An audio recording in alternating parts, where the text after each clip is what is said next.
What would you do if the man you loved, the man you legally married the father of your unborn child, tried to erase you not with a whisper, but with a spectacle? Imagine the most opulent wedding of the year, a gathering of the world's elite hosted at the legendary Biltmore estate. The groom, a self-made millionaire, the bride a society heiress. But as the vows are about to be spoken, the grand doors swing open.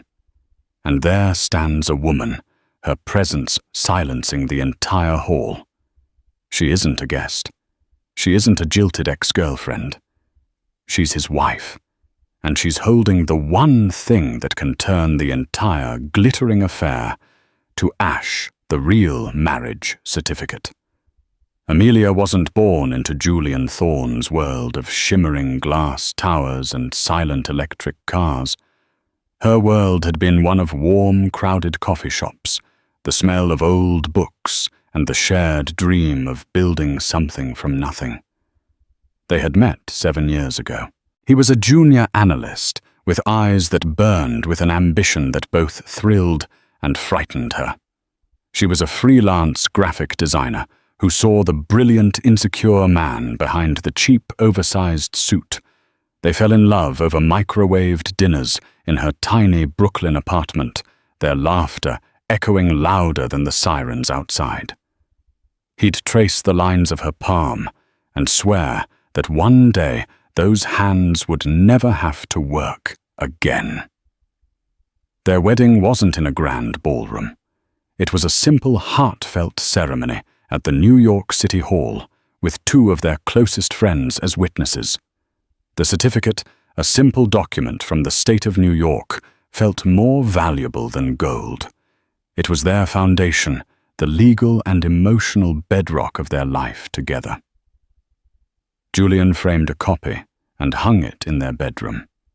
Us against the world, he'd whisper, kissing her forehead. And for a while, they were winning. Julian's ambition caught fire. His small tech startup, Thorne Industries, exploded. The Brooklyn apartment gave way to a sprawling penthouse overlooking Central Park. The cheap suit was replaced by custom-tailored Tom Ford. Amelia at first was his biggest cheerleader. She designed his company's first logo, celebrated every milestone, and grounded him when his ego threatened to soar into the stratosphere. But the higher he climbed, the more the air around him thinned. The man who once shared his deepest fears with her now spoke in quarterly reports and stock projections. Their intimate dinners were replaced by sterile charity galas, where she felt like another one of his prized possessions. Her simple elegance scrutinized by women dripping in diamonds. He began to travel more always for critical business. She'd call his hotel only to be told he'd left no forwarding number. He'd return smelling of a perfume that wasn't hers and an exhaustion that felt different from work. The signs were their small fissures in their foundation. A second phone he tried to hide. Vague answers to specific questions. A chilling distance in his eyes, even when he was holding her. Amelia tried to breach the divide. "Julian, we need to talk. I feel like I'm losing you." "Don't be dramatic, Amelia," he'd say, scrolling through his phone. "I'm building an empire for us, for our future. Isn't that what you wanted?" She had wanted a life with him, not an empire without him. The discovery that she was pregnant was for a fleeting moment, a ray of hope. This would save them. Their child, would be the anchor they needed. When she told him, his reaction was muted. He smiled, a practiced corporate smile that didn't reach his eyes. He kissed her a peck on the cheek. "That's wonderful news, darling. We'll have to hire a nanny, of course. Get the best." He didn't ask about her. He didn't place a hand on her still flat stomach. He just saw a new asset to be managed. The final soul-shattering blow came not from a confrontation, but from the glossy pages of a magazine. Her friend Chloe had come over, her face pale. She handed Amelia a copy of Tatler, the High Society Bible, and there it was, a lavish 10-page pred. A thorn in Rocher's side, the merger of the century solidified by love. The article detailed the upcoming wedding between Julian Thorne, CEO of Thorne Industries, and Isabella Rocher, the daughter of industrial titan Jean-Pierre Rocher. The wedding was to be the social event of the decade, held at the historic Biltmore Estate in North Carolina. The accompanying photos showed Julian beaming his arm wrapped possessively around a stunning icy blonde. They looked ecstatic. They looked inevitable. Amelia felt the air leave her lungs. The magazine slipped from her numb fingers. It wasn't just an affair. He wasn't just leaving her. He was attempting to publicly and completely erase their existence, their love, their vows, their life. All of it vaporized for a better business deal. He was going to commit bigamy in front of the entire world. The framed marriage certificate in their bedroom seemed to mock her. Us against the world. The world, it turned out, was Julian. For a full day, Amelia did nothing. She sat in the silent penthouse, the city lights twinkling below like a galaxy of indifferent stars. She didn't cry. The shock was too deep, a frozen shard of ice in her chest, where her heart used to be. The baby inside her gave a gentle flutter, a tiny, insistent reminder that she wasn't just fighting for herself anymore. On the second day, the ice began to crack, and white-hot fury took its place. He thought she was weak. He thought she was a relic of his past that he could simply discard. He had miscalculated. He had forgotten the woman who had believed in him when he had nothing, the woman who had helped build the very ladder he was now kicking away. She picked up the phone. She wasn't calling a friend to cry. She was calling the sharpest, most ruthless family law attorney in New York City. "My name is Amelia Thorne," she said, her voice steady and cold as steel. "My husband is Julian Thorne, and I need to stop a wedding." Marcus Vance was a man who operated in the silent, brutalist canyons of corporate and family law, where fortunes were won and lost on the fine print of a prenup. When Amelia Thorne walked into his office, he saw what most people saw: a beautifully fragile woman, her designer coat failing to hide the grief in her eyes. But when she spoke, he heard something else entirely. He heard precision. He heard fire. "He's not just cheating on me, Mr. Vance," Amelia began. Her hands clasped tightly on the polished mahogany table. "He is attempting to commit felony bigamy in a very public forum, presumably to secure a merger with Rocher Consolidated. He believes I will simply disappear." She laid it all out: the City Hall wedding, the years of shared life, the sudden emotional Arctic freeze, the pregnancy, and the Tatler article, which she placed on his desk. She then produced a certified copy of her marriage certificate. Marcus examined the document. It was perfect, ironclad, a public record. "He's either monumentally arrogant or monumentally stupid," Marcus mused, leaning back in his chair. "He's both," Amelia stated flatly. "His arrogance makes him believe he can get away with anything. His stupidity lies in underestimating me." "So what is the goal, Mrs. Thorne?" Marcus asked, his gaze sharp. "Do you want to file for divorce now? We can file an injunction to stop the wedding, serve him with papers quietly." Amelia shook her head, a slow, deliberate motion. "No. A quiet injunction is what he expects. He'd pay me off. His lawyers would bury me in paperwork and non-disclosure agreements. He'd paint me as a disgruntled, hysterical ex trying to extort him. The world would see him as the victim. The merger would still go through. No. She leaned forward, and for the first time Marcus saw the warrior beneath the porcelain skin.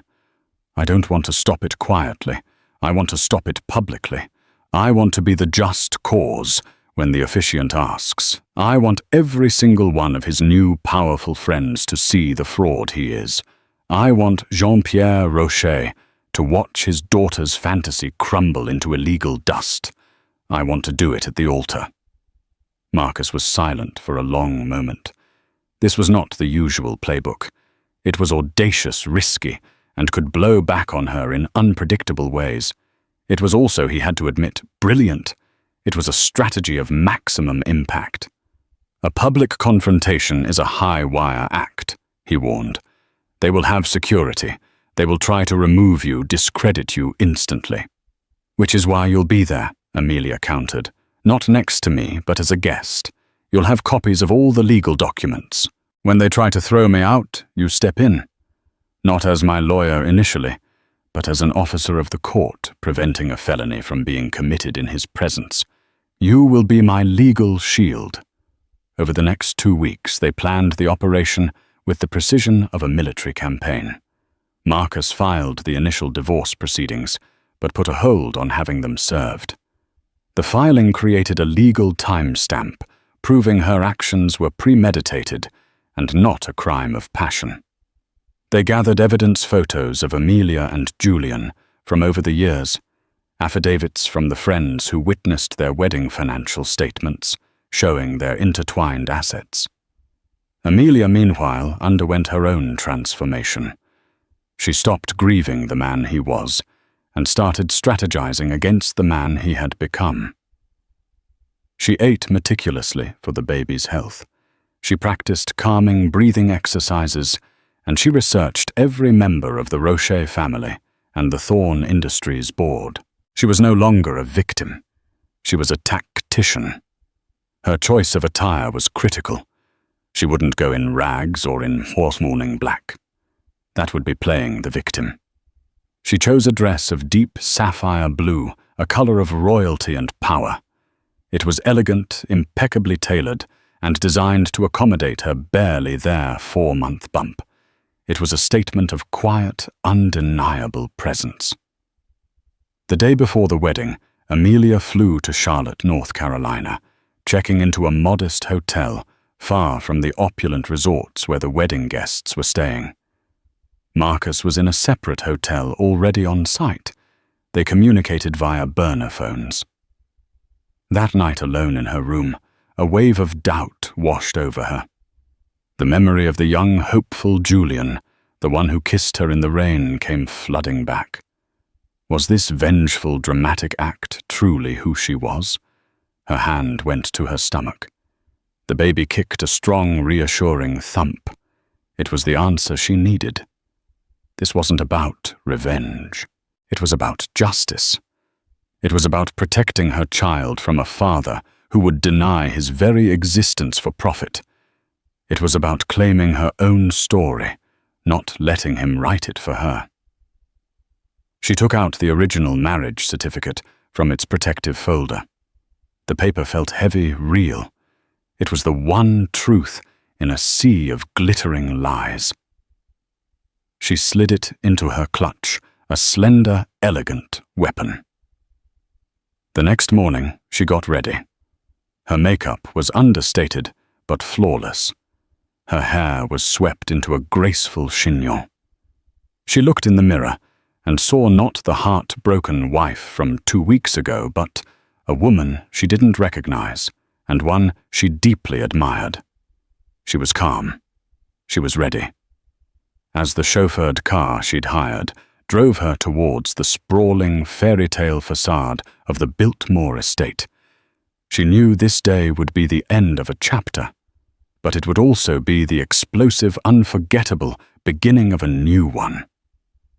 The Biltmore estate was even more breathtakingly ostentatious in person. It rose from the manicured North Carolina landscape like a French Renaissance chateau, a monument to old money, and today, to new lies.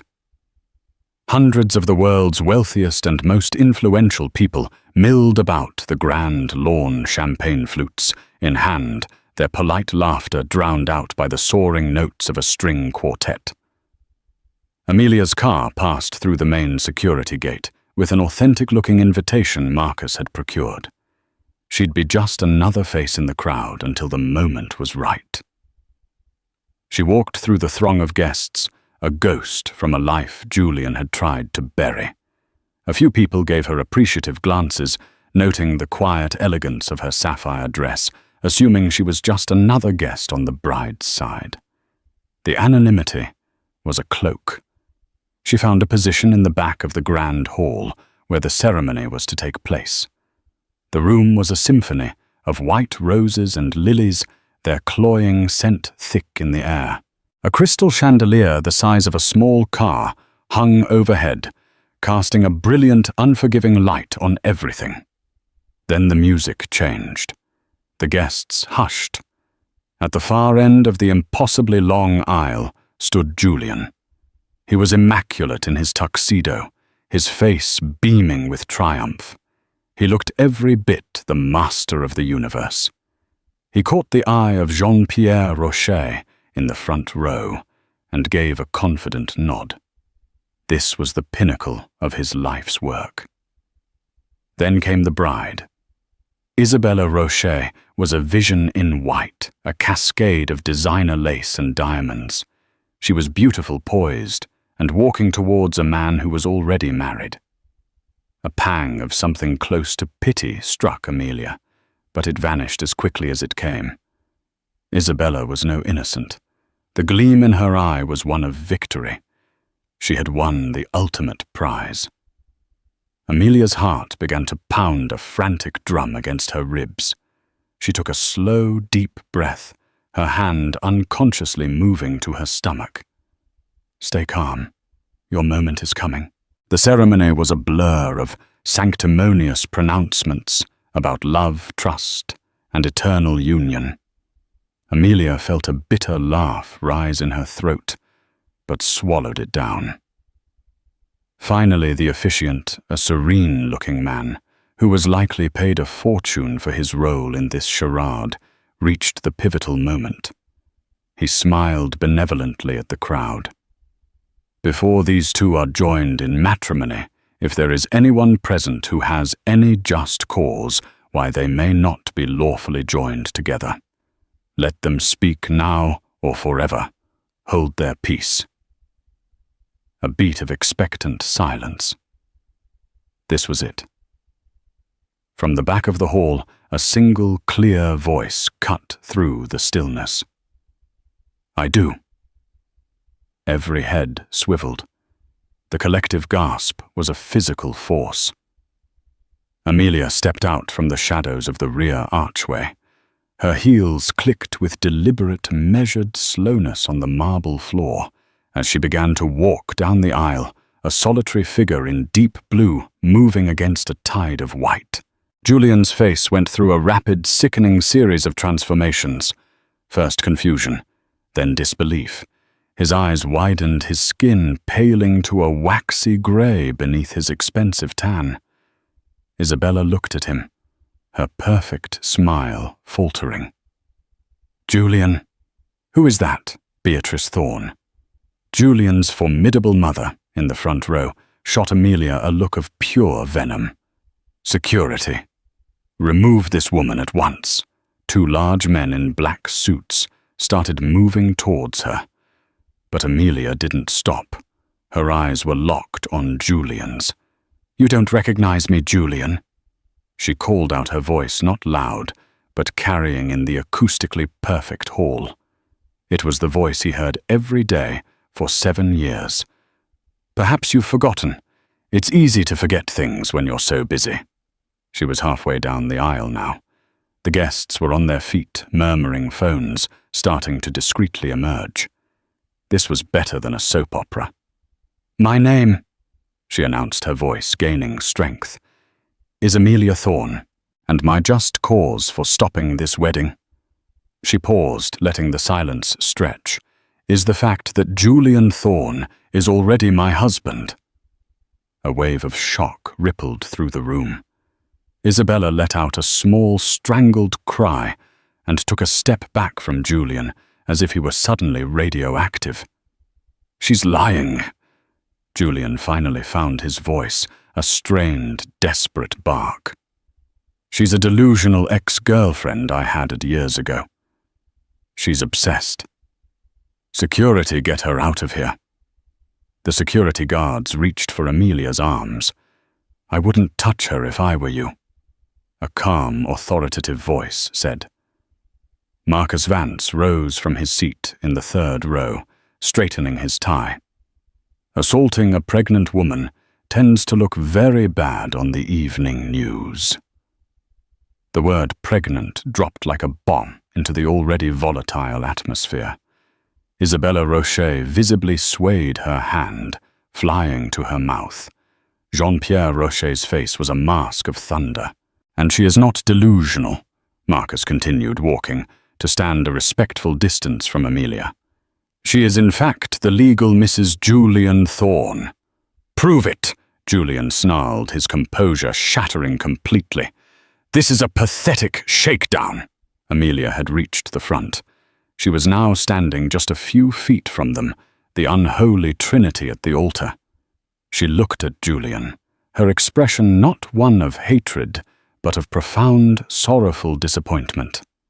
"You really should have remembered where you put this, Julian," she said softly. From her elegant clutch, she pulled out a folded document. With a flick of her wrist, she opened it. It was the original State of New York marriage certificate, the embossed seal gleaming under the chandelier light. "We were married on October 14th, 7 years ago, at New York City Hall. Our witnesses were Sarah and Ben Carter. I am 4 months pregnant with his child." Amelia said, her voice now resonating with absolute, unshakable truth. "This ceremony is a fraud. The man you are about to marry, Isabella, is a bigamist and a liar." She held up the certificate for all to see. In the dead silence of the hall, the only sound was the frantic clicking of a guest's phone camera, a sound that signaled the beginning of the end for Julian Thorne. The moment the certificate was revealed, the carefully constructed fantasy of the day didn't just crack. It detonated. The scene at the altar devolved into pure, unscripted chaos. Isabella Rocher stared at the document, then at Julian's ashen face, her own a canvas of dawning horror. "Julian," she whispered, her voice trembling. "Tell me this is a joke. Tell me she's a lunatic." But Julian was cornered, a trapped animal. His eyes darted from Amelia's unwavering gaze to Isabella's pleading face to her father's murderous expression. It's complicated," he stammered the worst possible answer. "Complicated!" Jean-Pierre Rocher's voice boomed from the front row as he strode forward, his face purple with rage. "My daughter's wedding is being crashed by your secret wife, who is carrying your secret child, and you call it complicated. You have 5 seconds to explain this before I personally tear your fraudulent empire apart." The guests were no longer even pretending to be polite. Phones were out everywhere, recording the magnificent social implosion. The string quartet had long since trailed off into a discordant squeak. Whispers turned into audible gasps and frantic speculation. "He's married to her. She looks so normal. Did you hear? She's pregnant. This is a bigger scandal than the Van Adler divorce." Julian, finally realizing his usual tactics of bluster and denial were useless, tried a new deflection. He rounded on Amelia, his face contorted with a vicious snarl. "You did this to ruin me. You were never happy with my success. You're a vindictive gold digger." Amelia didn't flinch. I was with you when your only gold was the filling in your tooth, Julian. I supported you. This isn't about your success. It's about your character, or the lack thereof." "Get out!" shrieked Beatrice Thorne. Julian's mother, her face a mask of fury. She lunged towards Amelia, her lacquered nails poised like claws. "You will not destroy my son." Before she could reach her, Marcus Vance stepped smoothly between them. "Ma'am, I suggest you calm yourself. What your son has done here constitutes attempted bigamy, a Class E felony in this state. My client is the victim here. Every person with a camera phone is a witness. I strongly advise the Thorne family to stop talking." His words, calm and laced with legal menace, had a chilling effect. Beatrice froze. Jean-Pierre Rocher, a man who understood the language of legal and financial consequence better than anyone, took a deep, shuddering breath. He looked at Julia with utter contempt. "The deal is off," he said, his voice low and deadly. "The merger is dead. You will be hearing from my lawyers. You have publicly humiliated my daughter and attempted to defraud my family. I will see to it that by this time next year, the name Thorne Industries is nothing but a footnote in bankruptcy filings." He turned his back on Julian and wrapped a protective arm around his now sobbing daughter. "Let's go, Isabella." The Rocher family, a formidable unit, turned and began to walk away, a clear and public declaration of war. The dam broke. The guests, sensing the spectacle was over and not wanting to be caught in the fallout, began to flee as if the building were on fire. The hall, once filled with the promise of a glorious union, was now a scene of mass exodus. White roses were trampled underfoot.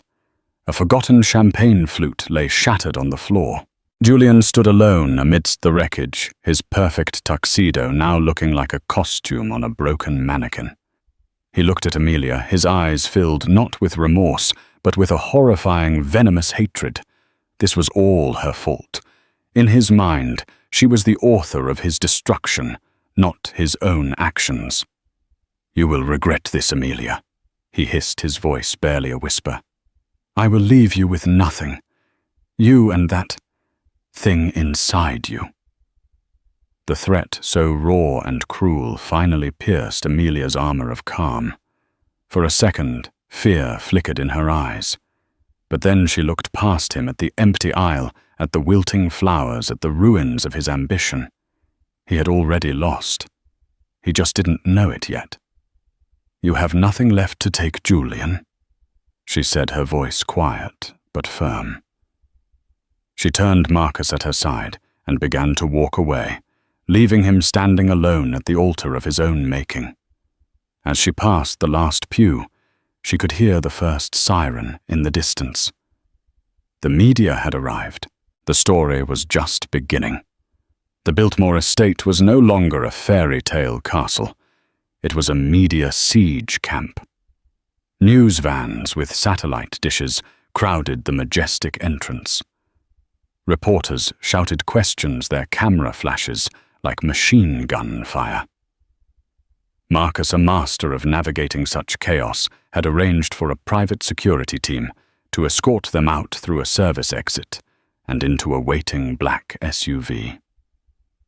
As they sped away, Amelia finally let out the breath she felt like she'd been holding for 2 weeks. Her body slumped against the leather seat, the adrenaline beginning to ebb, leaving a profound, hollow exhaustion in its wake. "It's done," she whispered. "The public part is," Marcus corrected gently, handing her a bottle of water. "The private war is about to begin. He's not just going to roll over." He was right. By the time they landed back in New York, Julian had already launched his counteroffensive. A statement was released by a high-priced crisis PR firm. It painted Amelia as an emotionally disturbed and estranged wife from whom Julian had been separated for years. It claimed the divorce was imminent, and that Amelia's actions were a desperate and calculated attempt to extort a larger settlement. It was a classic smear campaign designed to muddy the waters and salvage what little was left of his reputation. Amelia felt a surge of nausea that had nothing to do with her pregnancy. He was trying to gaslight the entire world. They gathered in Marcus's office, which they now referred to as the War Room. It was stark white, overlooking the city, a sterile command center for the messy battle ahead. "His play is obvious," Marcus said, pacing in front of a whiteboard. "He'll file a motion to have you psychologically evaluated. He'll claim you're unfit. He'll try to use the pregnancy against you, saying your hormones are making you unstable. He wants to discredit you as a witness to his own life." "But we have the marriage certificate, the photos, the witnesses," Amelia argued, her voice rising. "And he has millions of dollars to hire lawyers who can create doubt out of thin air," Marcus countered. "We need more leverage, something he can't spin, something that hits him not in his reputation that's already shot, but in his wallet and his ego." For the next few days, Amelia felt like she was drowning in legal documents and strategic discussions. Julian served her with divorce papers, so aggressive they bordered on harassment, demanding full custody of the unborn child he had publicly denied, and claiming she was an unfit mother. It was a cruel, transparent tactic to scare her into submission. It did the opposite. It erased any lingering sentimentality she had for the man she once loved. This was no longer Julian. This was an enemy. She started digging, not just with Marcus's legal team, but on her own. She spent late nights combing through old emails, bank statements, and documents from the early days of Thorn Industries, a life he thought she had forgotten. She was looking for a vulnerability, a crack in his financial armor. And then she found it. It was in a dusty box in her closet, filled with memorabilia from their first apartment. Tucked inside an old photo album was a document she had barely understood at the time. When Thorn Industries was just a concept, a dream sketched on a napkin, Julian needed a small amount of seed money to incorporate the company. He didn't have it. His parents had refused, calling his venture a pipe dream. Amelia had just received a modest inheritance from her grandmother. It wasn't much, just $50,000, but to them it was a fortune. She had given it all to him without a second thought. In return, he had jubilantly presented her with an official-looking stock certificate. "You're not just my wife, Ames," he had said, kissing her. "You're a founding partner. This makes you a 5% owner of Thorn Industries. One day this piece of paper will be worth millions." She had laughed and put it away, its value purely sentimental. Over the years, as the company grew and went through various rounds of financing, Julian had presented her with stacks of new documents to sign. "Just legal formalities for the new investors, darling," he'd say dismissively. Trusting him, she had signed. She assumed her initial 5% had been diluted into oblivion, worth less than the paper it was printed on. Julian certainly acted as though it had. She brought the certificate to Marcus. "Is this anything?" Marcus took the document, his eyes scanning the formal text the company sealed the date. He was silent for a full minute. Then he looked up, a slow, predatory smile spreading across his face. "Amelia," he said, his voice filled with awe. "This is everything," he explained. Julian had indeed tried to dilute her shares. The papers he'd had her sign were attempts to convert her powerful founder's shares into common stock, which would have rendered them nearly worthless. However, the original incorporation agreement had a clause Amelia herself had insisted on after reading a Business for Dummies book, that any change to the status of founders' shares required a separate notarized affidavit of consent explicitly explaining the dilution. Julian had never gotten that affidavit. In his arrogance, he thought the sheaf of papers he'd had her sign was enough. He had buried the truth under a mountain of jargon, assuming she would never check. "According to this," Marcus said, tapping the certificate, "you are not a 5% owner of the current Thorn Industries. Due to stock splits and anti-dilution clauses, you didn't even know you had your original stake, means you own 22% of the entire company. You are the single largest individual shareholder. Larger than Julian." Amelia stared at him, her mind reeling. "What does that mean?" "It means," Marcus said, the smile widening, "that you don't have to fight him for a settlement. It means you can call a board meeting. It means you have the power to fire him from his own company." The game had just changed. This was no longer a divorce. It was a corporate takeover. The discovery of the stock certificate in the dusty box was like finding a master key in the middle of a maze. Amelia stared at the ornate, slightly yellowed paper, a relic from a more hopeful time. She remembered the day Julian gave it to her, his face flush with excitement, calling her his founding partner. To her, it had been a romantic gesture, a symbol of their shared dream. To him, it had clearly become an inconvenient detail, a loose end he thought he had long since tied up and buried. In the sterile confines of the war room, Marcus Vance initially viewed the document with professional skepticism. Amelia, in most cases like this, these initial shares are diluted to worthlessness over years of fundraising and restructuring. He probably assumes it's just sentimental paper.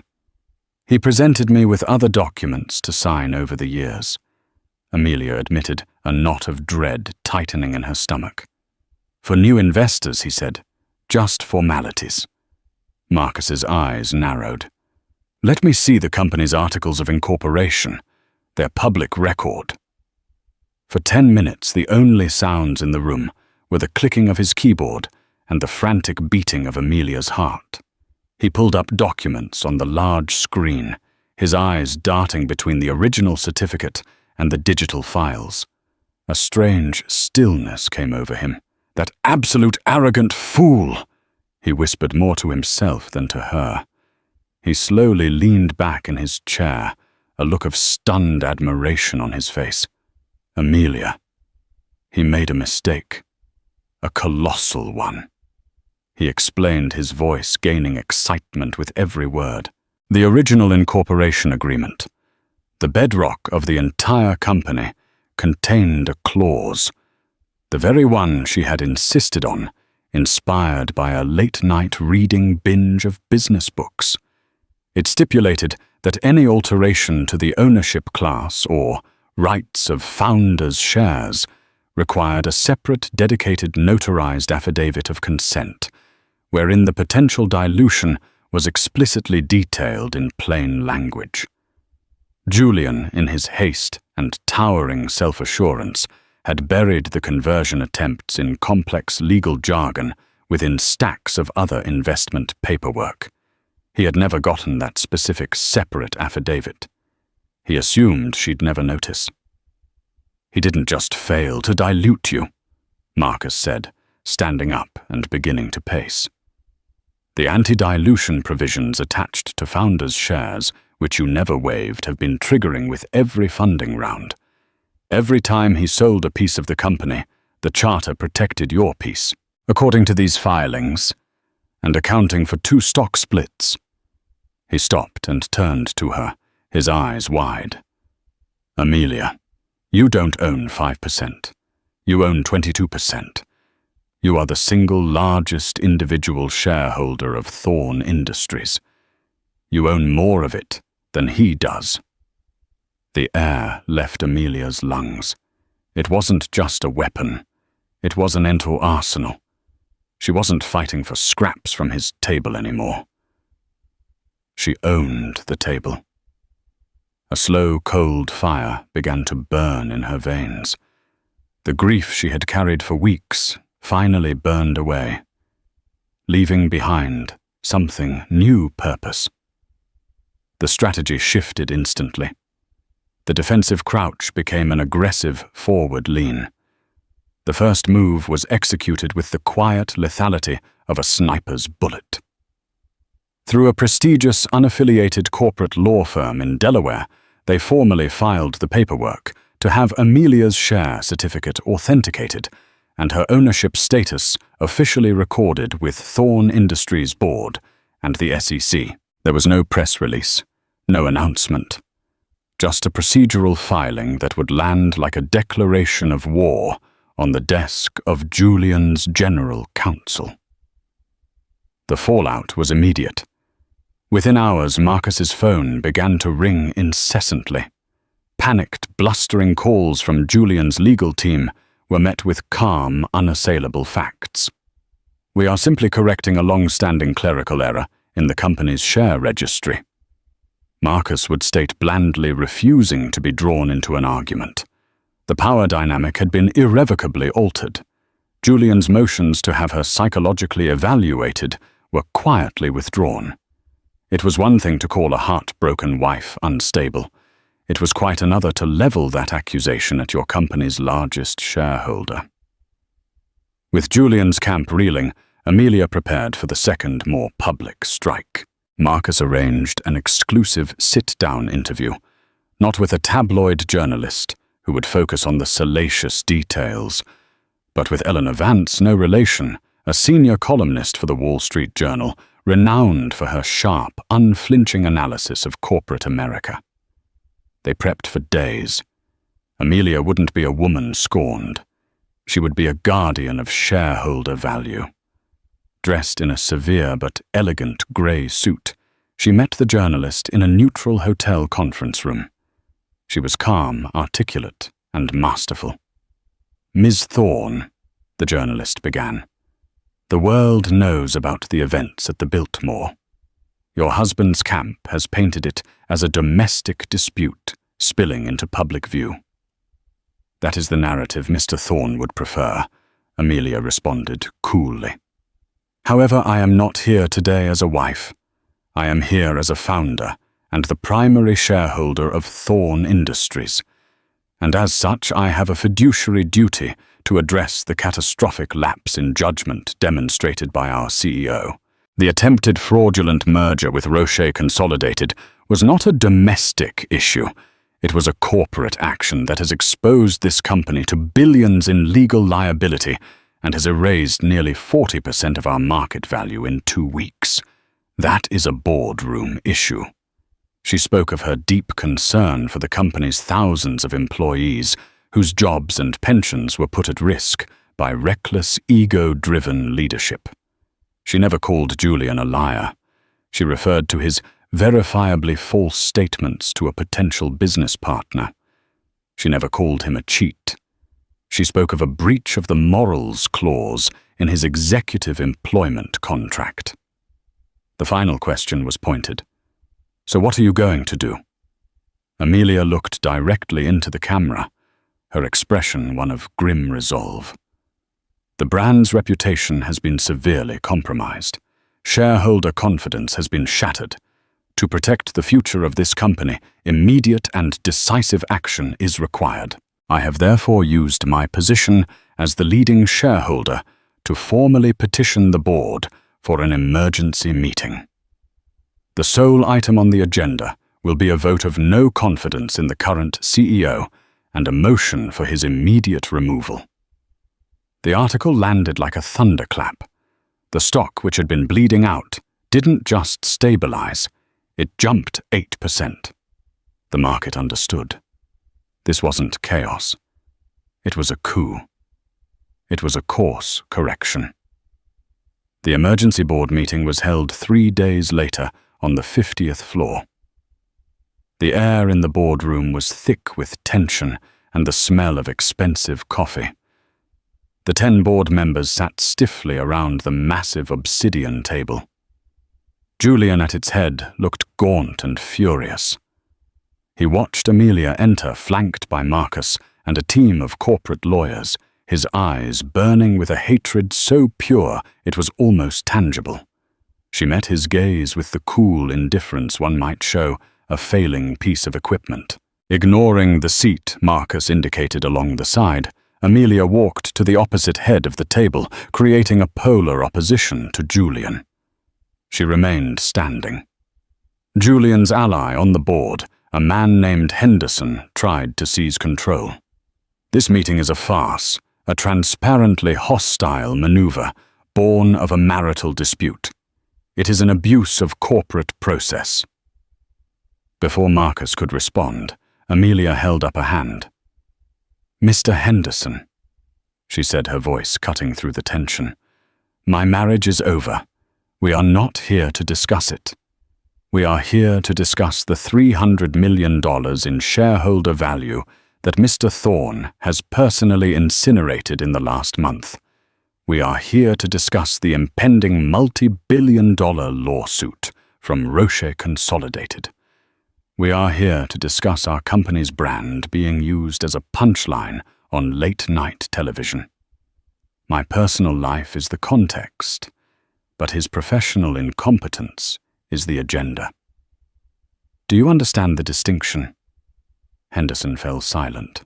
Amelia's gaze swept across the table, meeting the eyes of each director. "I am not here to ask, but to inform. Under his leadership, this company is facing an existential threat brought on not by market forces, but by one man's personal failings. As the person with the most to lose and the most to protect, I am fulfilling my duty." She straightened her shoulders. "I hereby table a motion for a vote of no confidence in CEO Julian Thorne, and for his immediate termination for cause citing gross negligence and breach of his fiduciary and contractual duties." Julian shot to his feet, his chair scraping violently against the floor. "You will not do this. This is my company. I built it from nothing." "You built it with my money," Amelia retorted, her voice dropping to a deadly quiet. "You built it on a foundation you thought was made of my love and loyalty, but it was also made of my stock, and you have run it into the ground with your pride. The board will now vote." The lead director, a stern-faced man named Caldwell, knew there was no other choice. One by one, he called their names. The votes came in, some reluctant, others grimly resolute. The sycophants abstained. The serious directors, the ones who saw their own fortunes dwindling, sided with the woman who had a plan. "The motion carries," Caldwell announced into the stunned silence. 7-3. Julian Thorne is removed as CEO of Thorne Industries, effective immediately. Julian sank into his chair, a choked, guttural sound escaping his lips. The king was dead, and the queen, standing serene and resolute at the head of the table, was just beginning her reign. The silence that fell over the boardroom in the wake of the vote was more profound than any shouting match. It was the sound of a king being deposed in his own court. Julian Thorne, who had entered the room, a titan, seemed to shrink before their very eyes. The bespoke suit that had once projected power now hung on him, like a costume for a part he could no longer play. He stared at Amelia, his eyes a swirling vortex of disbelief, hatred, and for the first time a sliver of genuine fear. The lead independent director cleared his throat, the sound unnaturally loud. "Julian, as per the board's resolution, your access to company systems will be terminated immediately. Security will escort you to your office to collect your personal belongings." The walk from the boardroom to his office was the longest of Julian's life. He passed secretaries who suddenly found their keyboards fascinating, executives who looked away, and junior analysts who stared with a mixture of awe and pity. These were the people who had feared him, revered him, and envied him. Now he was a ghost haunting the halls of his own fallen empire. Amelia did not watch him go. She remained in the boardroom, coolly discussing transition logistics with the board, her voice the calm epicenter of the storm he had created.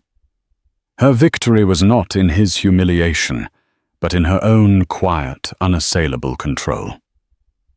For their final meeting, Amelia chose the battlefield of their shared history, the sprawling penthouse overlooking Central Park. When Julian arrived, he found it cold and sterile. The vibrant art they had collected was gone, replaced by pale squares on the walls. The custom furniture was shrouded in white dust sheets, giving the room the atmosphere of a mausoleum. It was a home no longer merely a high-value asset, awaiting liquidation. He was a trespasser in his own past. Amelia stood by the floor-to-ceiling windows, a silhouette against the glittering cityscape. She didn't turn when he entered. She let the silence stretch, forcing him to confront the emptiness he had wrought. Her hand rested protectively on her now prominent baby bump, a clear and present symbol of the future he had discarded. Finally, he broke. "What do you want, Amelia?" His voice was a rasp, stripped of its usual confidence. "You've taken my company. You've taken my reputation. You've won. What's the point of this final spectacle?" "This isn't a spectacle, Julian," she replied, her voice soft but echoing in the cavernous room. She turned to face him, her eyes clear and devoid of the hatred he expected. What he saw was far more devastating. It was pity. "This is an exit interview. I wanted to look you in the eye one last time, not as my husband or my enemy, but as the co-founder of a life we once planned to build." She gestured to the shrouded furniture. "I remember when we bought that sofa. You were so proud because it was the first thing we bought that wasn't from a second-hand store. You told me it was the beginning of our empire. An empire for us." She took a step closer, her gaze unwavering. "You were the one who turned our life into a business, Julian. A series of assets and liabilities. So I learned to speak your language. I'm just here today to finalize the dissolution of our partnership." He flinched, the words striking him more painfully than any shout. "So what are the terms? What pound of flesh do you want now? I don't want your flesh. I want my freedom. And more importantly, I want my child's," she stated. "So here are the terms of your surrender. First, the divorce will be uncontested. You will not fight it. You will not delay it. You will sign whatever is put in front of you. The settlement will be generous, drawn from your personal assets, the accounts and properties that predate my involvement on the board. I am leaving you with more than enough to disappear and start again. I am not leaving you destitute. That was your plan for me, not mine for you. Second whore," she continued, her voice hardening, "you will sign away any and all legal claim and parental rights to this child. You will have no custody, no visitation, no contact, ever." A flicker of his old entitled self ignited. "You can't do that. He's my son. My blood." "Is he?" Amelia's voice was laced with ice. "You stood before God and 1,000 people and prepared to commit a felony, an act that would have legally declared this child illegitimate. You stood in that grand hall and called him a thing inside me. You don't get to claim him in the dark after you denied him in the light. This isn't a punishment, Julian. It's a protection. I am protecting my son or my daughter from a father who sees love as a liability and family as a merger opportunity. They deserve to be cherished, not leveraged. The child will bear the Thorn name because it is a legacy I have now cleaned and redeemed. They will inherit the better part of it. Finally," she said, walking over to a starkly modern coffee table the only piece not covered by a sheet. On it sat a single thick folder. "You will sign this. It's a mutual non-disclosure and non-disparagement agreement, ironclad and perpetual. You will never speak of me or my child to anyone. Not to the press, not to your friends, not in a tell-all memoir 10 years from now. You will become a ghost, and in return I will afford you the same courtesy. The world will move on, and Julian Thorne will simply be a business footnote." He stared at the folder, a bitter, broken laugh escaping his lips. "And if I refuse? What if I decide to fight, drag this through the mud for years?" Amelia looked at him, not with anger, but with a weary finality. "I truly hoped you wouldn't ask that, but I planned for it. If you refuse, then tomorrow morning, as acting chairwoman of the board, I will authorize a full deep-dive forensic audit of Thorne Industries, covering the entire period of your CEO tenure. We'll bring in the best investigative accountants in the country." She let the threat hang in the air. "I wonder what they'll find. Perhaps we could start with the undeclared corporate accounts in the Cayman Islands you used for the Rocher deal's preliminary gifts, or the millions in consulting fees paid to shell corporations that trace back to your mother. Or maybe just the simple common fraud of using corporate funds for the down payment on Isabella's ridiculous engagement ring. I was your partner for 7 years, Julian. I know where you cut the corners." She saw the blood drain from his face. She had him, completely. "You have 2 paths, and you will choose one now. You can sign this folder, take your millions, and vanish with some dignity intact. Or you can refuse, and I will dedicate a significant portion of the company's resources to ensuring your next board meetings are with the district attorney. Choose." Slowly, like a man moving underwater, he walked to the table.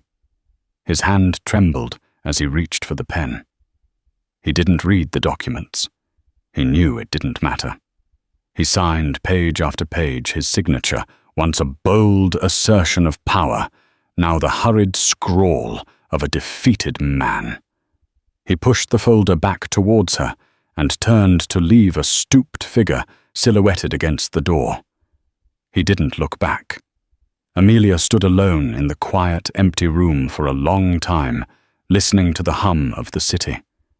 There was no triumphant surge, no thrill of victory. There was only a vast, quiet, and profound sense of peace. The war was over. The weight she had carried for so long had finally been lifted. She placed both hands on her belly, feeling the strong, steady kick of the new life within. This was her true north, the reason for the fight, the purpose for the victory. Her future was no longer an empire of glass and steel, but one of unconditional love and limitless possibility. She wasn't a scorned wife or a corporate raider. She was Amelia Thorne, a mother, and she was finally, irrevocably free. In the end, this wasn't just a story about a wedding crashed or a cheater exposed. It was a story about the immense power that lies dormant in those who are underestimated. Amelia Thorne walked into that hall as a victim and walked out as a victor, not because of revenge, but because she chose to fight for her truth with intelligent strategy and unwavering courage. She proved that the strongest foundations aren't built on money or fame, but on integrity and self-worth. She didn't just reclaim her life. She rebuilt an empire on her own terms for the future of the one person who mattered most, her child. What would you have done in her shoes? Let us know in the comments below. He made his pregnant wife. Apologized to Mistress, she filed divorce and won big. They say marriage is built on trust, loyalty, and mutual respect. But what happens when those foundations crack beneath the weight of secrets and deception? Meet Cassandra Evans, a gentle soul who believed she had found her forever in James Peterson. Little did she know that her husband was leading a double life with a woman who reveled in breaking hearts. Miranda Brooks. In the final act of betrayal, James demanded that his pregnant wife apologize to his mistress. The fallout was nothing short of catastrophic. This is the story of how Cassandra found the strength to fight back, and won bigger than anyone ever imagined. Cassandra Evans grew up in the warm embrace of a loving family in the sleepy town of Willow Grove, with a population under 10,000. Willow Grove was the kind of place where everyone seemed to know one another's business. Yet despite the occasional nosiness of her neighbors, Cassandra always found solace in the community's kindness.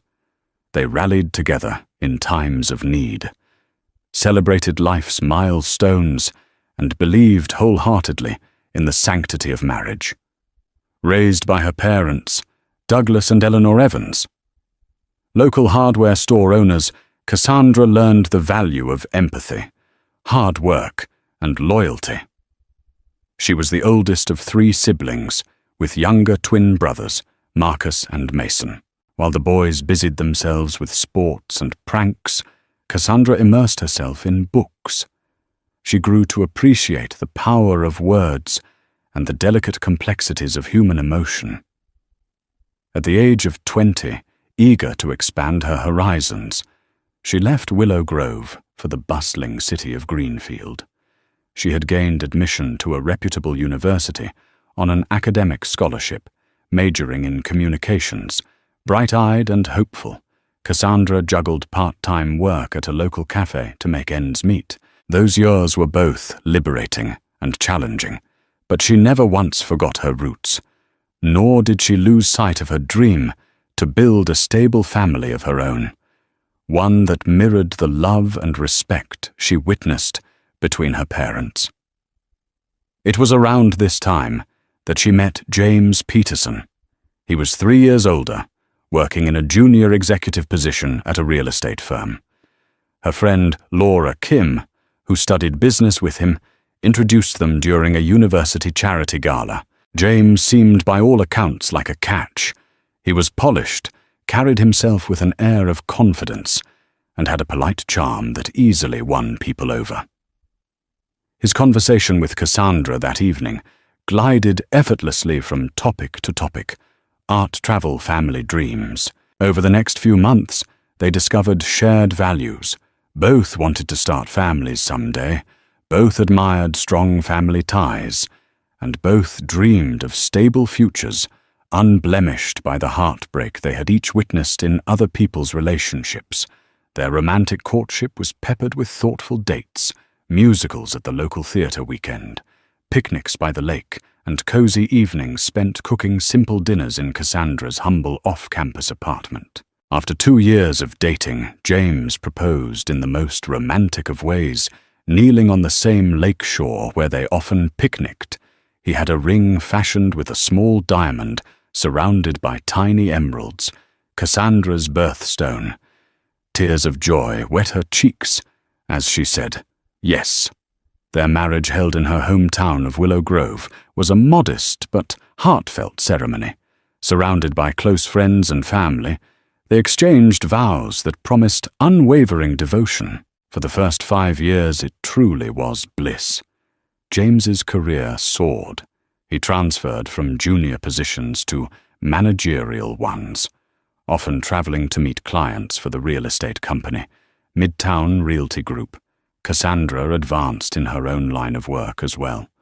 Initially, she took an internship at a local broadcasting station, eventually working her way up to become a content editor for a lifestyle website. Financially, they were stable, even thriving. They bought a small but cozy condo near James's office building. Cassandra's parents, now aging, visited occasionally, proud of the life their daughter had built. The couple discussed starting a family, yet had waited for the right time due to busy work schedules and James's constant business trips. Unbeknownst to Cassandra, cracks began to form beneath the pristine surface of their marriage. James was charming and doted on her, but he had a weakness for recognition and the thrill of new conquests. With success came temptation parties with big names in real estate, mingling with ambitious newcomers to the industry, and the comfort of hotel bars after long days of negotiations. James's travel schedule provided ample opportunity for indiscretions. At first the changes were subtle. James worked longer hours, returned from trips seemingly distant, carried his phone everywhere, even to the bathroom. Then, the once thoughtful gestures like calling her at midday to say he loved her dwindled to near extinction. Still, Cassandra believed in the man she married.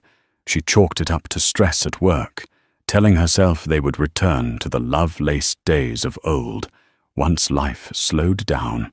Everything shifted drastically when Cassandra, after quietly suspecting she might be pregnant, took an at-home test that came out positive. Elated, she awaited James's return from a weekend trip, imagining how she would surprise him with the news. She planned it meticulously, a candlelit dinner at home, soft music playing, and a little onesie with the words, "Hello, Daddy," embroidered on it, which she'd place at the center of the table. She imagined his joyous tears the promise of a new chapter, bringing them closer than ever, but life seldom goes according to plan, and this seemingly perfect couple had no idea that a storm was about to upend their entire world. James's flight from Chicago arrived late that Sunday evening. It was nearly 10 when Cassandra heard the keys jingling at the condo door. She hurried to greet him, brimming with excitement. They had texted intermittently during the day, but James had seemed distracted. He shrugged it off as last-minute meeting requirements and flight delays. He stepped inside, looking worn but handsome in his crisp navy suit. Cassandra noticed a faint perfume on him that she didn't recognize. For a moment, her heart gave a tiny lurch of concern. She pushed it aside. People could brush up against others in crowded airports, or maybe the flight attendant's perfume lingered. She told herself there had to be a reasonable explanation. On the dining table, the candles flickered softly, illuminating a modest spread of homemade pasta and salad. The little onesie was neatly placed in a small gift box in front of James's plate. Even through her simmering questions, Cassandra's excitement overshadowed her suspicions. "I have a surprise for you," she said. Guiding him to the table, James's face lit up a fraction. "This is nice," he murmured, taking in the scene. Yet something about his demeanor was off-tense. He loosened his tie and forced a tired smile. When he opened the box, he stared at the tiny garment. For a split second, Cassandra thought she saw a flash of panic in his eyes before his expression softened into a grin. "You're pregnant?" he asked, voice laced with disbelief. Cassandra nodded, tears sparkling. "I found out yesterday. I wanted to tell you in a special way." He stepped forward, drew her into a half-hearted hug, and whispered, "That's wonderful news." But Cassandra sensed some hesitation in his tone, as if his mind was elsewhere. In the days that followed, James's behavior became increasingly erratic. One moment he was doting, offering to bring her herbal teas or reading through parenting books with genuine curiosity. The next he was glued to his phone, texting or calling at odd hours, walking into different rooms for privacy. Cassandra felt a prickly sense of unease every time she caught him lying about mundane details like where he had lunch or why he had come home an hour later than he claimed. She tried to dismiss her worries. After all, she was pregnant now, and stress was the last thing she needed. But the seeds of suspicion had already been planted, and they began to grow nourished by each small lie or evasion. To clear her mind, Cassandra confided in her close friend and former college roommate, Laura Kim. Over coffee at a trendy cafe, Cassandra explained how James's mood, swings, and secrecy were getting under her skin. Laura listened intently, stirring her latte, her expression growing more concerned. "Sometimes he'll go to the balcony to talk," Cassandra said, her voice trembling slightly. "And when I walk into the room, he hangs up immediately, or switches apps on his phone. I don't want to be that wife who snoops, but I can't shake the feeling." Laura pursed her lips, leaning in closer so others wouldn't overhear. "Look, Cassie, you have to trust your instincts. If something feels off, it probably is. That doesn't mean you confront him with accusations right away, but you should keep your eyes open." Cassandra thanked her friend for the advice, but remained torn. A part of her wanted proof before making any allegations. Another part wanted to believe James was simply stressed. After all, the real estate market had been volatile lately, and a baby on the way was a huge life change. Yet the more she observed his habits, the less convinced she became of his innocence. One evening, she quietly approached the bedroom door while James was on a call. She overheard him speaking in hushed tones. "I told you I'd handle it. She doesn't suspect anything serious." "Not yet. Just keep calm." Those words cut through her like a knife. Who was he speaking to in such a secretive manner? And what exactly was he handling? Unable to sleep, Cassandra lay awake, pondering every possible scenario. Was it a business deal gone wrong, a personal debt he hadn't mentioned, or her heart pounded at the thought, was there another woman? Her worries intensified when small clues began to surface. A lipstick stain on a shirt collar, a hotel room key for a night. He supposedly stayed at a colleague's condo. Text messages that he claimed were from his boss, yet were written in a flirtatious tone. The pregnancy, once a beacon of hope, now felt overshadowed by a looming black cloud of betrayal. Before she jumped to conclusions, Cassandra decided she needed actual evidence. She borrowed an old phone from Laura and discreetly installed a simple GPS tracker app on James's phone, a step that felt utterly invasive, but also necessary for her own peace of mind. She rationalized her choice by telling herself that if she found nothing, then she would breathe a sigh of relief and never speak of it again. However, the day after installing the tracker, Cassandra watched in dismay as James's location pinged at a fancy downtown hotel at 9 in the evening on a night he claimed he'd be working late at the office. Her heart sank like a stone. She wanted to call him immediately, but her hands shook too much to hold the phone steady. Desperate for answers, she found herself scrolling through social media. A new account under the name Miranda Brooks popped up as a suggested friend. The account's profile picture was a sultry shot of a woman with caramel brown hair and a striking gaze. She listed her workplace as freelance real estate consultant. Cassandra clicked only to discover an array of glamorous photos featuring expensive dinners, business trips, and a certain recurring man in the background, James Peterson. The puzzle pieces began to fit. The late-night phone calls, the odd perfume, the suspicious texting. James was having an affair, and this Miranda Brooks was likely the other woman. Overwhelmed Cassandra found tears rolling down her cheeks. She placed a hand protectively over her belly, feeling the life growing inside her. How could the man she loved betray her like this, especially now of all times? 2 days after discovering the damning GPS location and Miranda's social media profile, Cassandra gathered her courage to confront James. She arranged a quiet dinner at home, hoping privacy would allow them to speak freely. However, James walked in that evening with a flurry of excuses. He claimed last-minute emails demanded his immediate attention, forcing him to shut himself in the study. Cassandra gave him space, but her anger simmered. She looked at the half-cooked dinner on the stove. Her appetite gone. After an hour of waiting, she marched into the study where James hunched over his laptop, frowning at the screen as though it held the world's problems. He glanced up. Startled. "Cass, I'm really busy." "Can it wait?" Her response was surprisingly calm. "No, it can't. We need to talk." Her voice must have betrayed her turmoil, because James set his laptop aside. "Is everything okay?" Cassandra crossed her arms.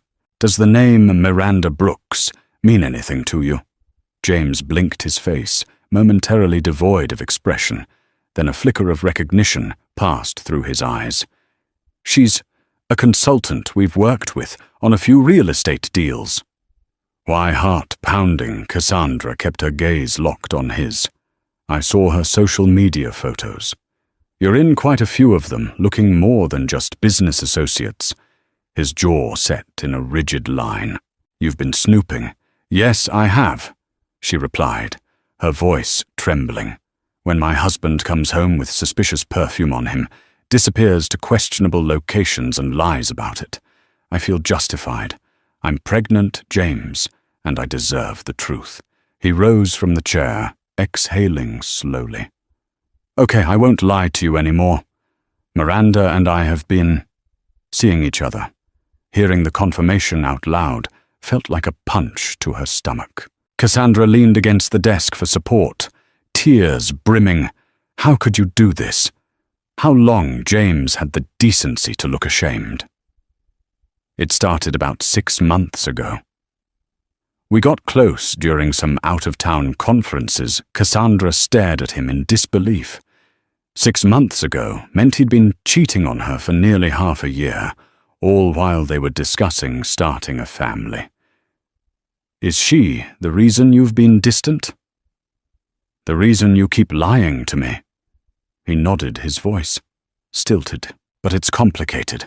I love you, Cassandra. I really do." In a surge of heartbreak-fueled rage, she hurled the nearest object, a pen holder, across the room. "Don't you dare say you love me after what you've done. I'm carrying your baby, James. A baby you swore you wanted as much as I did." A tortured expression twisted his features. "I never wanted to hurt you or this child. It just happened, and I got in over my head." Cassandra wiped away angry tears. "Affairs don't just happen. You made a choice. Multiple choices every day.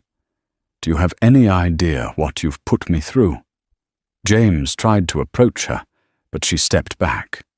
"Stay away from me. I can't even look at you right now." He let out a heavy breath. "So, what now? Do you want a divorce?" Her mind spun with possibilities. Divorce, separation, or perhaps therapy. She had always believed marriage vows were sacred, but she never expected to be betrayed so profoundly. "I don't know," she whispered. "I need time to think." The next few days were a haze. Cassandra took some time off work, citing pregnancy-related stress, which was only half a lie.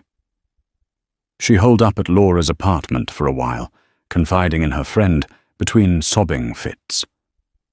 Meanwhile, James slept at their condo alone, calling her repeatedly, texting apologies, promising he'd end it with Miranda. The heartbreak wasn't just emotional, but physical too. Cassandra's appetite waned, and she struggled to keep food down. She worried about the baby. At a routine checkup, her doctor advised her to manage her stress levels, warning that elevated anxiety could affect her pregnancy. It was the wake-up call she needed, determined to protect her child. Cassandra returned to the condo, telling James that if they had any chance of salvaging their marriage, he'd have to cut all ties with Miranda. Immediately, James promised he would. He even handed over his phone to show that he had deleted Miranda's number and blocked her on all social platforms. Despite the betrayal, a small part of Cassandra wanted to believe him. This was her husband, the father of her unborn child. Could they possibly rebuild? For a moment, it seemed plausible. James accompanied her to prenatal checkups, talking about future nursery decorations, and even reading a parenting book before bed. Cassandra's heart softened, if only slightly. Maybe they could move past this. Then Miranda Brooks reappeared in their lives, like a tempest refusing to be tamed. She texted James, emailing him relentlessly, claiming that he couldn't just throw her away after everything Cassandra found out when she intercepted an email that popped up on James's phone at breakfast. The subject line read, "You owe me furious." Cassandra confronted James again. "What is this?" she demanded, brandishing the phone. James rubbed his temples. "She's not taking no for an answer. I'm not responding. I swear I'm not." A series of expletive-laden messages from Miranda followed, each more threatening than the last. She hinted at exposing James's infidelity to business associates, turning up at their condo, and even confronting Cassandra directly. James tried to reason with Miranda, but each attempt only fueled her anger. What Cassandra didn't know was that Miranda had her own set of motives, beyond romance motives, that would soon culminate in a bizarre demand. An apology from Cassandra. To her it started as a single text. "Your wife owes me an apology." Sent in the middle of the night, it displayed on James's phone with a jarring insistence. He read it, staring at the screen in disbelief. Cassandra, disturbed by the phone's glow, rolled over. "What is it now?" she asked wearily. He showed her the text. "She's lost it," he muttered. "She says you owe her an apology." Cassandra sat up, outraged. What on earth could I possibly owe her an apology for? Over the next few days, the messages from Miranda became a flood, mixing threats with bizarre pleas for redemption. In her twisted worldview, she blamed Cassandra for standing in the way of her happiness with James. She claimed that Cassandra's refusal to divorce James was unfair, considering he was never truly faithful. Miranda's brand of logic was as toxic as it was baffling. She was the mistress, yet she positioned herself as a victim. One evening, James arrived home, visibly shaken. He shut the door, checking behind him, as though someone might be following. Cassandra stood in the kitchen, finishing a cup of tea. "What happened?" she asked. Miranda showed up at my office. He said, his voice trembling. "She caused a huge scene, screaming about how I'd promised her a future." My boss heard everything. It was humiliating, to say the least. Cassandra felt a strange combination of anger and pity. "She's unhinged," she declared, placing her cup on the counter. "We need to consider legal protection, like a restraining order." James shook his head. "I don't want to escalate matters. I just want her out of our lives." It was the very next day that Miranda showed up at their condo. Despite the security guards' best efforts to keep her out, Cassandra opened the door to find Miranda standing there, posture rigid, eyes ablaze. She wore a tight-fitting red dress and reeked of desperation. "I need to talk to James." "Miranda!" snapped, trying to push past Cassandra. Cassandra blocked the doorway. "He's not here. And even if he were, you're not welcome." Miranda's lips curled into a sneer. "So this is the wife," she said, looking Cassandra up and down. "I thought you'd be prettier." Normally such a dig would have rolled off Cassandra's back, but in her vulnerable state, it stung. "You need to leave," she repeated firmly. Adrenaline surging as Miranda's eyes flickered toward Cassandra's pregnant belly. A strange, almost feral expression crossed her face. "Carrying James's baby doesn't make you special. I could have given him children, better ones than you ever could." Before Cassandra could retort, Laura, who had come over to check on her friend, suddenly appeared in the foyer. "Leave or I'm calling the police." Laura said sharply. With a final glare, Miranda turned on her heel and stormed off. Cassandra's heart pounded as she locked the door. She felt an odd mix of relief and terror. It was clear that Miranda was dangerously fixated, and there was no telling what she might do next. However, the darkest twist was yet to come. That evening, James paced the living room phone, in hand pale as a ghost. Cassandra, exhausted, was about to head to bed when James blocked her path. "Miranda threatened to accuse me of harassment. If I don't comply with her demand," he said quietly. She wants you to apologize to her publicly." Cassandra's breath caught in her throat. "She wants me, the pregnant wife, to apologize to her, the mistress." He nodded, eyes full of panic. "She said she'll go to the media, claim I manipulated her, or worse. She could cost me my job. I could lose everything, Cass." A flare of anger lit Cassandra's features. "What about what I lose? My dignity, my self-respect." James reached for her shoulders. "I'm not saying we should do it. I'm just telling you what she said. She's threatening to make false allegations. Lawsuits. She's even hinted at going after you, saying you've slandered her by calling her unhinged." Cassandra's entire body trembled. "So to be clear, you're considering forcing your pregnant wife to apologize publicly to your mistress just to save your skin." James dropped his gaze. "I don't know what to do. My boss is already furious at the office scene," she caused. "If she brings more drama, I'm finished." Silence engulfed the room. Cassandra stared at him, feeling her heart shatter all over again. She realized in that moment that James's love for her was overshadowed by his fear of losing his job, his reputation, and his precious status. She spoke through gritted teeth. "You've put me through hell, James. Now you have the nerve to ask me to degrade myself to protect you from the consequences of your own actions." James looked torn. "If we don't do something, she's going to ruin us both. Maybe we can fake it. Just something small. A statement that might placate her." Cassandra locked her jaw. "Absolutely not." Yet the threats escalated over the next week. Miranda sent emails not just to James, but also to Cassandra's workplace claiming defamation. She posted cryptic messages on social media hinting at a real estate scandal that would blow up soon. James's boss called him into a meeting, warning him to get his personal matters under control, or else face termination. Faced with the very real possibility of financial and social ruin, James made a choice that would forever change Cassandra's view of him. He cornered her in the bedroom one evening, voice trembling with desperation. "You need to apologize to her," he said, eyes wild.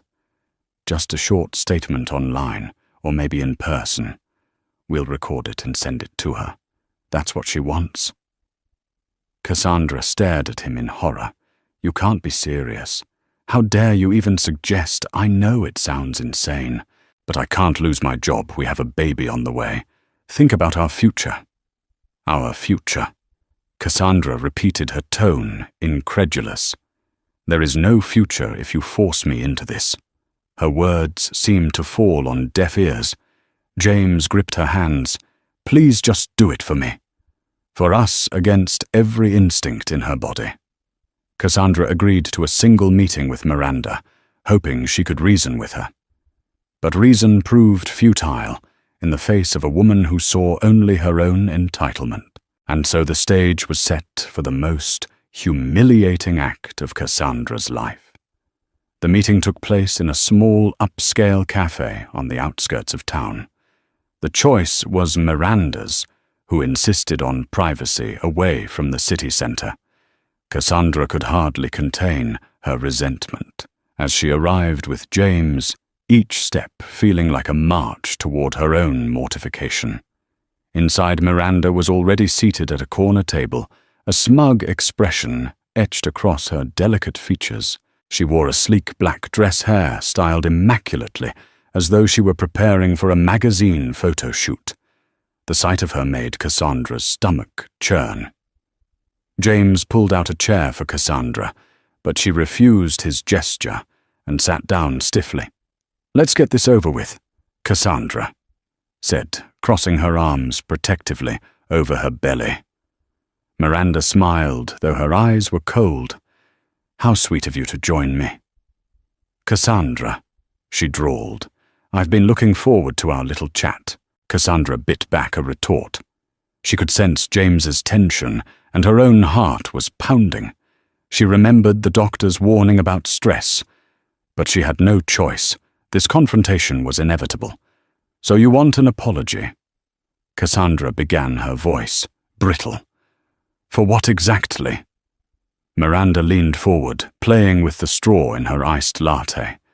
"Where do I start?" "For starters, for your husband's lies, blaming me for a situation he created, and for trying to paint me as some crazed stalker," James attempted to intervene. "Miranda, you know that." She cut him off with an elegant wave of her hand. "I'm speaking to Cassandra." Cassandra's anger flared. "You pursued a married man. You threatened me, insulted me, and now you're demanding I apologize for ruining your fantasy." Miranda shrugged. "James, and I shared something real. You, on the other hand, are clinging to a marriage that was never solid to begin with. If you'd just step aside gracefully, none of this would be necessary." Trembling with rage, Cassandra fixed Miranda with a steely gaze. "You're delusional. James is my husband, and I'm pregnant with his child. It's not me who needs to step aside." Miranda's lips curled into a predatory smile. "A child he never even told me about. He kept so many secrets. And that's your fault. You caged him." Cassandra felt as if she were conversing with a brick wall. "I'm done. This is nonsense." She began to rise from her seat, but James grabbed her arm, desperation flickering in his eyes. "Please, Cass." She froze, tears threatening. She realized that James was truly forcing her to bend to Miranda's will for the sake of damage control. In a moment of excruciating humiliation, Cassandra sank back into the chair. "Fine. If this is what you need to move on," she said, her voice trembling with suppressed fury. "I'll say I'm sorry for whatever you feel I've done to you." Miranda's eyebrows shot up. She pulled out her phone. "I want it recorded." James swallowed hard, shooting Cassandra a pleading look. She shut her eyes, forcing herself to breathe. Then, with Miranda's phone camera aimed at her, she spoke words that tasted of ash. "Miranda, I apologize for any part I played in making you feel unappreciated or wronged. I'm sorry if I ever judged you unfairly." It was a hollow statement, but Miranda's eyes gleamed with satisfaction. She stopped recording and placed the phone back into her purse. Now was that so hard? Cassandra stood abruptly, tears trailing down her cheeks. "I hope you're satisfied." Miranda gave a casual shrug. "We'll see if I decide this apology is enough. Maybe I won't escalate things." James turned to Miranda, voice strained. "Please let this be the end of it. You have your apology. Don't make things worse for everyone." Miranda smirked. "I'll consider it." As Cassandra stormed out, the world outside felt both surreal and suffocating. Anger and betrayal pulsed through her veins. How had it come to this? She had gone from a loving wife, excited about her first child, to a broken woman, compelled to apologize to her husband's mistress. Upon reaching the sidewalk, she leaned against a lamppost, tears blurring her vision. Laura, who had been waiting in a nearby car for moral support, rushed over. "Oh my God, Cass, are you okay?" Cassandra shook her head, sobs escaping her. "I did it, Laura. I actually apologized to that." That Laura enveloped her in a hug. "You did what you felt you had to." James caught up to them, his face etched with guilt. "Cassandra, wait." But she spun around, fury blazing through her tears. "Don't you dare speak to me right now. I hope you realize what you've done." With that, she ducked into Laura's car, and they drove off, leaving James standing helpless on the curb. Cassandra tried to compose herself, but inside, she knew this marriage, the marriage she once cherished, was irreparably shattered. The night after the forced apology, Cassandra slept fitfully. Each time she closed her eyes, she relived the moment in that cafe. Miranda's smug smile, James's silent acquiescence. She woke the next morning feeling drained and hollow, as though the baby inside her was the only thing tethering her to reality. That day, she made a decision she never thought she would. She reached out to a divorce attorney. Her name was Penelope Morris, an old acquaintance of Cassandra's father. Douglas, Penelope had a reputation for being tough, compassionate, and relentless in defending her clients, precisely the ally Cassandra needed. Penelope agreed to meet Cassandra at her office. Sitting in a minimalist waiting area lined with law textbooks, Cassandra clutched a folder containing evidence screenshots of Miranda's threatening messages, emails she had sent to Cassandra's workplace, and logs from the GPS tracker showing James's suspicious hotel visits. When Penelope entered, her presence was instantly calming. She was an older woman in a smart navy suit, silver hair swept into a neat chignon. After introductions, they settled in her office. Cassandra inhaled shakily. "I never imagined I'd be here. But I can't live like this anymore." Penelope folded her hands on the desk. "I understand. Why don't you start from the beginning? Tell me everything." Cassandra poured out her story, how she and James met the affair, the pregnancy, Miranda's demands, and ultimately the humiliating apology. Penelope listened intently, occasionally jotting down notes. "I won't sugarcoat this," Penelope said once Cassandra finished. "Divorce can be messy, especially when finances, potential reputational damage, and a child are involved. But from what you've told me, you have a solid case for significant damages. Emotional distress, potential defamation from the mistress, and a betrayal from James that led to a toxic situation." Cassandra felt a flicker of hope. "I just want to protect my baby and get out of this nightmare." Penelope nodded. "We can petition for full custody once the baby is born, or at least primary custody, with a robust support arrangement. But we'll need to gather more documentation, income statements, financial records, anything that can help us clarify your entitlement." The next hurdle was telling James. When Cassandra returned to the condo later that evening, her resolve hardened.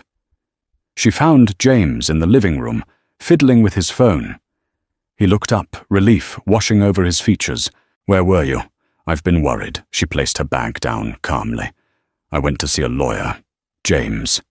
His eyes widened. "A lawyer? Yes, I'm filing for divorce." Those words hung in the air like a thunderclap. James's face paled. "Cassandra. Wait, it doesn't have to come to that." "Aye." She held up a hand. "It does. You made me apologize to your mistress, James. That's not just a betrayal. It's cruelty." He lunged forward, desperation in his eyes. "I told you. I was desperate. I was afraid of losing my job, everything I've worked for. I never wanted things to go this far." Cassandra's voice cracked. "You never wanted it to go this far, yet you let it. You cheated on me while I was pregnant. lied to me for months, and then forced me to grovel before your mistress. You call that love?" He sank onto the couch, head in his hands. "I don't know what to say. I've messed up. I know I did.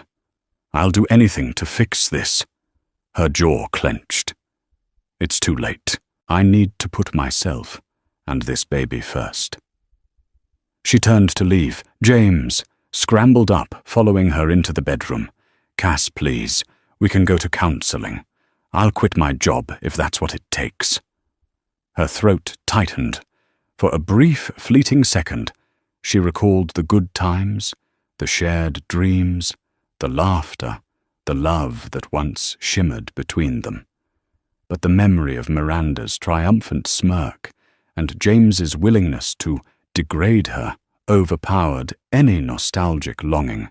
"There's no going back from what you've done," she murmured, gathering a few essential items into a suitcase. "I'm going to stay at Laura's place until the divorce is finalized. If you have any respect left for me, don't fight me on this." James looked shattered, tears forming in his eyes. But Cassandra steeled herself. She couldn't afford to let sentimentality cloud her judgment. With one last glance, she walked out the door, leaving James alone in the home that once symbolized their love. A new chapter had begun for Cassandra, though she entered it heavy with sorrow and anger. Every part of her heart ached, but a glimmer of liberation coursed through her veins. By taking control of her fate, she was honoring not just herself, but also the life growing inside her. Little did she know that fortune was about to favor her in ways neither she nor James could have anticipated. Over the following weeks, Cassandra threw herself wholeheartedly into building her case. Under Penelope Morris's guidance, she documented every harmful incident, the forced apology screenshots of Miranda's threats, evidence of James's ongoing infidelity, and financial records showing his ability to pay substantial spousal support. Simultaneously, Penelope prepared an airtight argument for full custody of the unborn child. While typically custody wasn't settled before birth, Penelope wanted it on record that Cassandra intended to safeguard her child from a toxic environment. It was unconventional but necessary, given the extent of James's betrayal and Miranda's disruptive presence. James, after being served divorce papers, responded with a mixture of panic and remorse. His own attorney attempted to negotiate a settlement out of court, but Cassandra, fueled by righteous anger and the need to protect her future, refused any half measures. One afternoon, James called her voice, trembling. "Look, I'll agree to almost anything, Cassandra, but please don't drag me through the mud, publicly. I'm already at risk of losing my position at Midtown Realty." Cassandra gripped the phone, her belly now significantly round. "You should have considered the consequences before forcing me to apologize to your mistress, James. I'm done protecting your image." A part of her felt guilty. She had once loved this man deeply, but she reminded herself of all the nights she cried alone, all the humiliations, all the fear for her unborn child. She steeled her resolve. The first hearing took place in a nondescript family courthouse in downtown Greenfield. Cassandra, dressed in a simple black maternity dress, clutched a folder of documents. Penelope stood beside her, exuding quiet confidence. James arrived in a tailored suit, looking 10 years older than he had just a few weeks ago. Dark circles rimmed his eyes, and he kept glancing nervously around the corridor. Miranda, somewhat surprisingly, also appeared in the hallway, though she lacked standing in the official proceedings. She hovered near James, occasionally whispering in his ear. Cassandra caught fragments of her comments, snide remarks about Cassandra's pregnancy, about how unfairly she was treating James. When the judge finally appeared, everyone filed into the small courtroom. Cassandra felt her heart hammer against her ribcage. Though no formal custody orders would be issued until after the baby's birth, they could establish preliminary arrangements and glean the judge's stance on spousal support and property division. Penelope presented Cassandra's case systematically. She highlighted the marriage's breakdown due to James's infidelity, his reckless actions that subjected Cassandra to emotional distress, and the various documented threats from Miranda. She emphasized Cassandra's pregnancy, her need for financial and emotional stability, and the intangible damage done by forcing Cassandra to publicly apologize to a mistress. James's attorney tried to mitigate the damage. He argued that James's affair, while regrettable, didn't negate his rights to co-parent. He insisted that James had the means and the willingness to provide for the child should Cassandra be willing to share custody. The judge, an older man with wire-rimmed glasses, listened impassively. However, when Penelope produced screenshots of Miranda's messages, including her demands and threats, the judge's expression turned grim. "I need more time to review this evidence," he said, glancing at James. "But I take these allegations of coercion and harassment very seriously, particularly given the emotional duress Mrs. Peterson faced during pregnancy. This will weigh heavily in my decisions regarding spousal support and custody arrangements." Outside the courtroom, tension crackled like static in the air. Miranda glared at Cassandra with open disdain, while James hovered uncertainly, torn between loyalty to his mistress and regret for losing his wife. Cassandra wanted nothing more than to escape the toxic atmosphere. Over the next few weeks, negotiations continued. James's attorney floated various settlement offers, ranging from generous spousal support to property buyouts. It was clear that James was desperate to avoid a drawn-out legal fiasco. His reputation at Midtown Realty was already precarious, and a public scandal could end his career altogether. Meanwhile, Cassandra soldiered on through her pregnancy. She leaned heavily on Laura and her family for emotional support.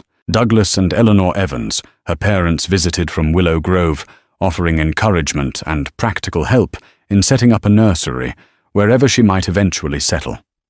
As her due date inched closer, Cassandra sensed James's anxiety peak. He called her again, voice laced with desperation. "Cass, can we meet? Without lawyers, just to talk." After consulting with Penelope, Cassandra agreed to a meeting at a neutral location, a small conference room in Penelope's law firm. Though their lawyers would be nearby, she and James were allowed to speak alone if they wished. When she arrived, James was already there. Pacing, Miranda was conspicuously absent. The moment Cassandra stepped in, he rushed to pull out a chair for her. She eyed him warily, sinking into the seat. "What is it?" He sighed heavily, running a hand through his disheveled hair. "I want to settle this. I'll give you whatever you ask for. The condo, spousal support, child support. Just don't take away my right to see our child." Emotions tangled in Cassandra's chest. She remembered how he once read baby books with excitement in his eyes. She couldn't deny that beneath his betrayal, he might still love the unborn child. "I won't deny you visitation rights, unless the court deems it necessary," she said quietly. "But don't expect me to trust you overnight. This is about our baby's well-being." James nodded, seeming genuinely contrite. "I'll do whatever it takes." A few days later, the attorneys finalized a proposed settlement. Cassandra would receive primary physical custody once the baby was born, with James granted supervised visitation, at first due to concerns about Miranda's interference. James would pay substantial spousal support for a defined period, plus child support. The condo would be sold and proceeds split, but Cassandra had the option to request a larger share given her circumstances. Penelope, though skeptical of James's sincerity, advised Cassandra that the offer was strong. They could likely secure even more if the case went to trial. But it would drag on. Ultimately, Cassandra decided to accept choosing stability and closure over prolonged litigation. What followed next, however, was nothing short of poetic justice. A wave of karma destined to crash upon James and Miranda in spectacular fashion. Just days after the settlement was drawn up, Cassandra received a sudden frantic call from Laura. "Have you seen the news?" Laura asked, voice trembling with excitement and shock. Cassandra, who had just finished a prenatal checkup, frowned. "What news?" "Miranda's in trouble." "Big trouble," Laura declared. "Check the local business headlines." Cassandra quickly pulled out her phone, her heart pounding. The top article read, "Real estate consultant Miranda Brooks arrested for fraud." She scanned the article, eyes widening at every word Miranda had been forging, client signatures and pocketing funds from phony real estate deals for months. A sting operation had finally brought her to justice. A swirl of emotions coursed through Cassandra, relief, surprise, and an odd sense of validation melded together. She remembered the countless threats Miranda had flung her way, the smugness she exuded while demanding an apology. Now it seemed Miranda's own wrongdoing had caught up to her. Later that evening, James called his voice hoarse and panicked. "Cass Miranda's been arrested. The company is launching an internal investigation. They're pulling me in for questioning about our relationship. They think I might be involved." Though Cassandra was no fan of James's predicament, she felt a certain catharsis in hearing the fear in his voice. "Are you involved?" she asked quietly, half dreading his answer. "No," he said quickly, "but they found emails where she discussed deals with me. I'm not sure how they'll interpret them. This could end my career." Cassandra gripped her phone. "I'm sorry for you, but this is not my battle anymore." Her mind flashed back to all the times James dismissed her concerns or put her in humiliating positions. Now he was dealing with the fallout of trusting someone so morally bankrupt. In the days that followed, James was temporarily suspended from Midtown Realty, pending a full investigation. Miranda, meanwhile, faced serious criminal charges. Local news outlets covered the story, extensively relishing the scandal that rocked the real estate world.